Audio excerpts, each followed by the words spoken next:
Hey guys, it's Coach Mazzoni from Sacred Heart University and here with D1 Hitting Mechanics. And today we're going to talk about really the key elements of the swing. So what we've covered so far is the basics of the stance, what you're really looking for in a good stance regardless of what your little flair is and how you want to have your own stance, the keys that you need to have a good stance. Secondly, we talked about the stride. And if you follow that one closely, you'll realize that if you do not have a good stride, you can't have a good swing. And it's kind of simple, but think about a punch, right? If you're going to throw a punch, if you land in a good position to punch, the punch just comes naturally. But if I took a step and stepped open and put my hand here, how could I deliver a good solid punch? I can't. So my stride is everything. And here in Division I, from recruiting to scouting to watching our own guys, I can tell who can hit before they even swing. I can watch guys take a pitch and decide who really is going to be a tremendous hitter and who's not, and it's just a fact. Okay, so we're now going to talk about the swing, and I'm going to talk about it really from the way I think about it, which is the feet working up. Why do I think about that? Even though I've talked about how your eyes are the number one most important thing. You need to see the ball, and then your hands are contacted, hold on to the bat contacts the ball, so it's obviously a hand-eye sport. But if we're talking about now the next level, we're talking about really driving a ball.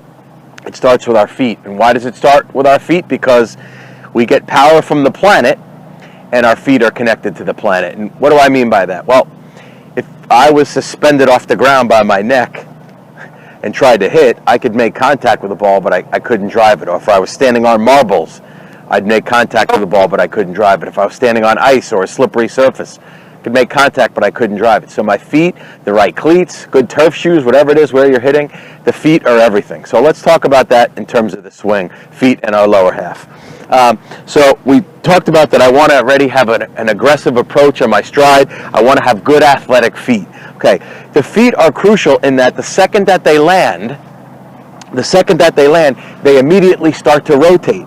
So you're going to see on the Power Chalk videos that I've done how it's not a two-part swing. We don't land, stop, and then turn. You're unathletic doing that. Just the same way you'd punch, you wouldn't land and stop. We land and then immediately go. So the feet, once we come down to our stride, it's the front heel down and the back heel start to go up. That's what fires the chain going upward, okay? And I'm looking to get power starting in my legs, through my core, out my arms, into my hands, into the barrel, into the ball, okay? With the lower half, with the feet specifically. I'm firing my front side. I'm hitting against a firm front side. At contact, we know that I need to have a straight front leg. That's what provides power in every sport, whether it's golf, whether it's pitching, whether it's field goal kicking, could be tennis. The front side stiffening up fires the hips through. It's the same in hitting, okay? And along those lines as well, I want to really check out where my base is, okay? More kids that are watching this, young kids, high school kids, they'll be very narrow. They'll be narrow. There is a place where you need to be. That's the ideal for you. Too narrow, not enough power. Too wide, can't get the hips into it. There's a right level for you that you need to play around with. And it starts with the mental piece. I'm going to get to the mental approach to hitting later, but you're attacking the ball. We hate the ball. We're looking to crush the ball. We're not looking to make soft contact and get a hit. We're looking to drive the baseball. And it starts with the lower half. So if I take a good aggressive approach, fire the feet right away, firm up the front side, that's going to get me at contact onto my toe. If you're being taught squish the bug on the back foot, if the ball of your foot is on the ground at all when you're hitting, you'll make contact, but you will not drive the ball as hard as possible. And it's, again, back to the punch. If I was to just rotate, I get on the ball of my foot, but I can hit somebody, but not with full power. Google a boxer. Google videos of boxers. They take a move forward, then they fire, and when they do that, they get on their back toe. So in the videos I'm going to show you on Parachalk of the pros, every hitter in the history of the big leagues gets on their back toe at contact. Front leg locked out, back, they're on their back toe because they've gone lateral before they go rotational. Okay.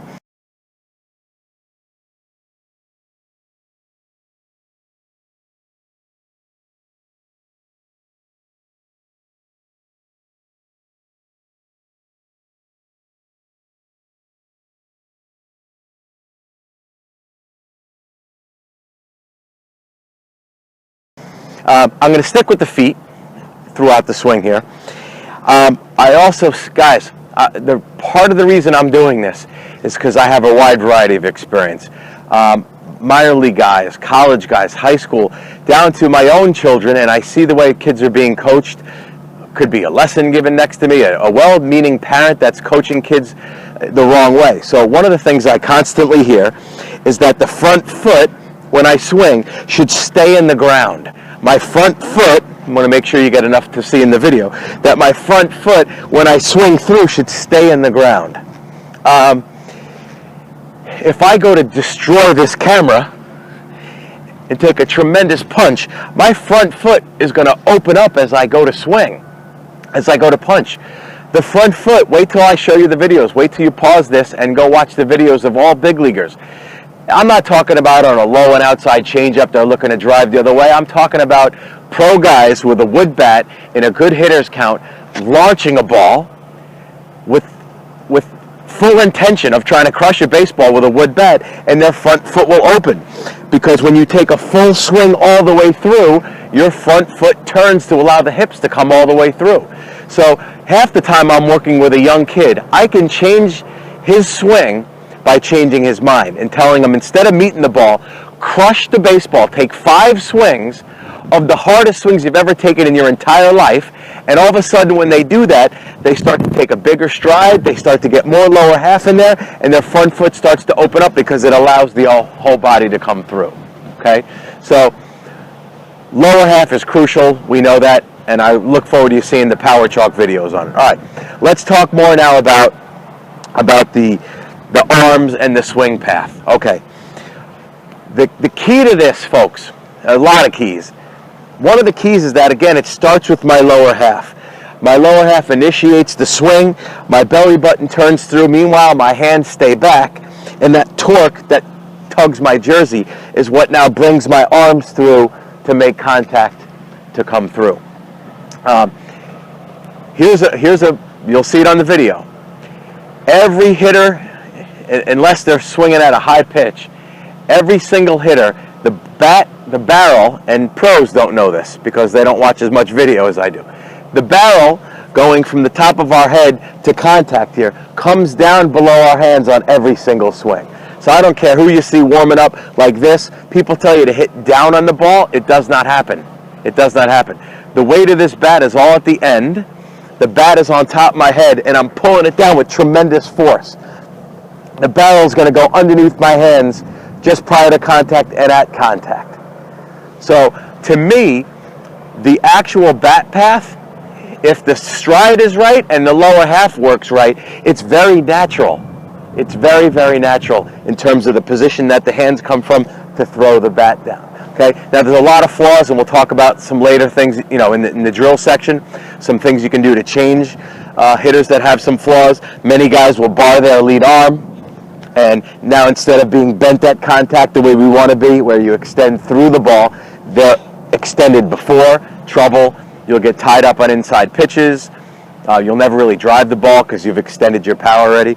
Some kids will lead heavily with their elbow, so their elbow leads like this. Now they have a difficult time with any extension through because they elbow in and they pull the bat around like this. Great drill for that. I'll talk about it later. A 2-tee drill. Just put 1 tee here, another tee right there, 2 balls on it, and have the kid hit the first ball here and then extend out through the second and go through and finish. So it really helps with extension. Along that note as well, and again, I hate to keep harping on the lower half, but those of you that are adults or anyone that's a golfer watching this, we've all seen poor golfers, right? The guy that takes a swing and he does this on the golf course. And obviously what looks funny is that his upper body is really not completing a good golf swing. The problem, though, was the fact that the lower half didn't rotate through, and therefore that person couldn't get proper extension. So the upper half looked ugly, but the reason was that the lower half didn't do his job. And what I'm trying to say is that many of you can solve upper half issues by improving your lower half because the swing is ground up, okay? After contact, we want extension, basically as if we were to throw the bat directly at the camera or at the pitcher. That's what big leaguers do. You'll see on the film, big leaguers get tremendous extension after contact before they come around and follow through. Okay, so extension is crucial to really be an elite hitter. Now, the finish. I talked a little bit about the lower half, how I'm fine if the feet come all the way through.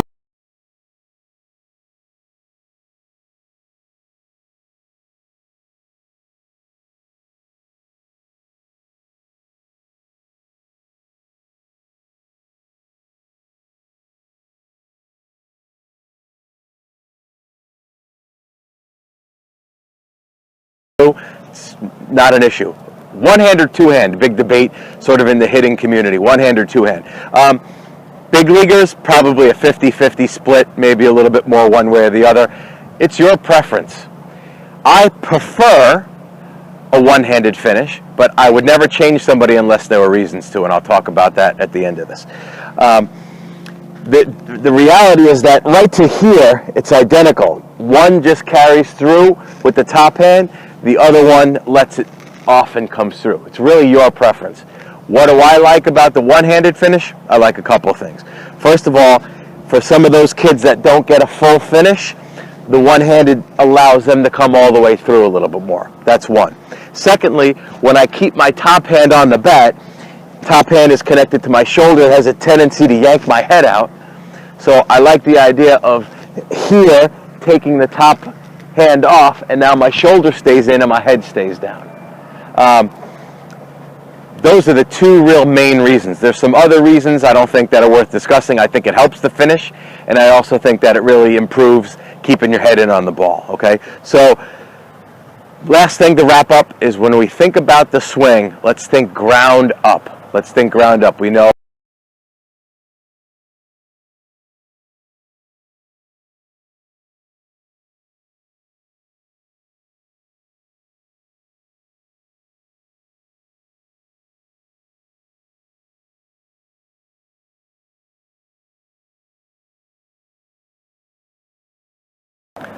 okay, so let's think eyes. We know everything matters in the swing. We know our eyes are crucial, number one, hand-eye coordination.